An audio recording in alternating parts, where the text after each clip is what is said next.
You know the Negro Leagues started in Kansas City, right? And that the league lasted 4 decades. But did you know there were 3 women players?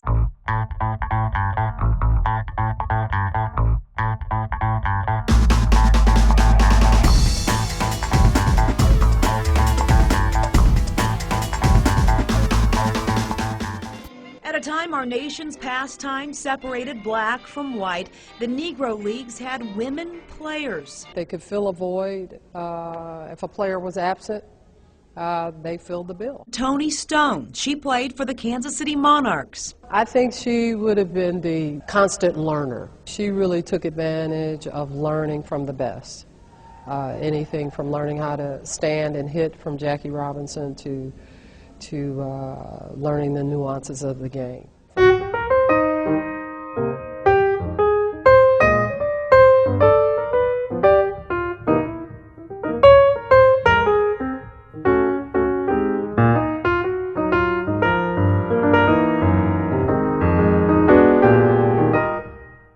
Toni Stone was the first woman to play professional baseball in the Negro Leagues. She was a second baseman, and she played for the Indianapolis Clowns and then later for the legendary Kansas City Monarchs. And in fact, when a guy by the name of Henry Aaron moved from the Negro League to the majors, she replaced him as the star infielder for the Indianapolis Clowns.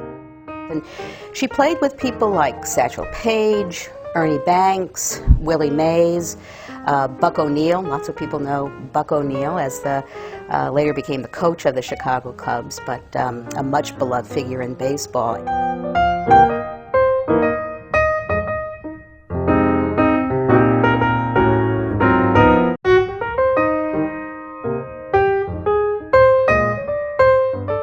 Before she got to that position, she had barnstormed around the United States with a variety of teams, including a team called the San Francisco Sea Lions and the New Orleans Creoles.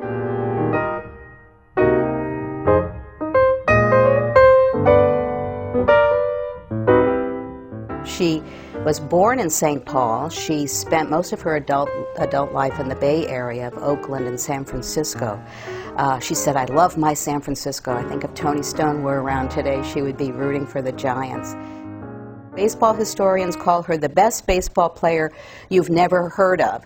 And sometimes they also call her the female Jackie Robinson. One time in the 1953 season, playing in the Negro League, she batted .364, 4th in the league behind Ernie Banks.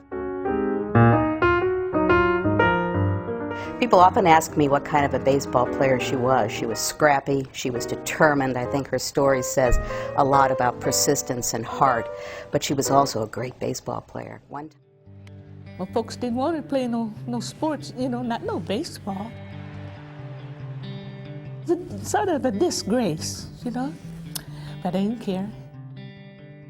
Before the Civil Rights Movement, before the Women's Liberation Movement, long before Title IX, Toni Stone was fighting for the right simply to make a life in the game she loved. In the still segregated United States of the 1950s, Stone was doubly discriminated against, by whites because she was African American, and by her fellow players because she was a woman.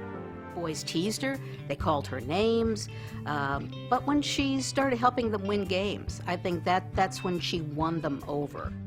People who watched her play that said they didn't even know that she was a girl. She tucked her hair up underneath her cap. She kind of held herself in a way with a confidence that they hadn't seen. A lot of the guys did not like the fact that she was out there. So she had to pretend that she was a man almost. You got to remember, she was on a bus with these guys for long periods of the time, so she had to do what they did. You really could not let the guys see her weaknesses. She had to be a very strong, dominant type of person in order to gain their respect. The Indianapolis Clowns of the Negro American Baseball League present one of the most unusual rosters in baseball. In addition to carrying 2 real clowns with the team, the Indianapolis Nine is bolstered by a feminine touch at the second base position. Miss Toni Stone, a 23-year-old, is the first woman ever to perform in the NAL. Toni knew that she was being used as a gate attraction, but she thought it was the best chance she would ever get to do what she loved. She knew it was one imperfect chance to live her dream, and she took it. I'll sum it this way: live a dream. Women got just as right living a dream as a boy. When the roll is called up yonder, I want to play baseball.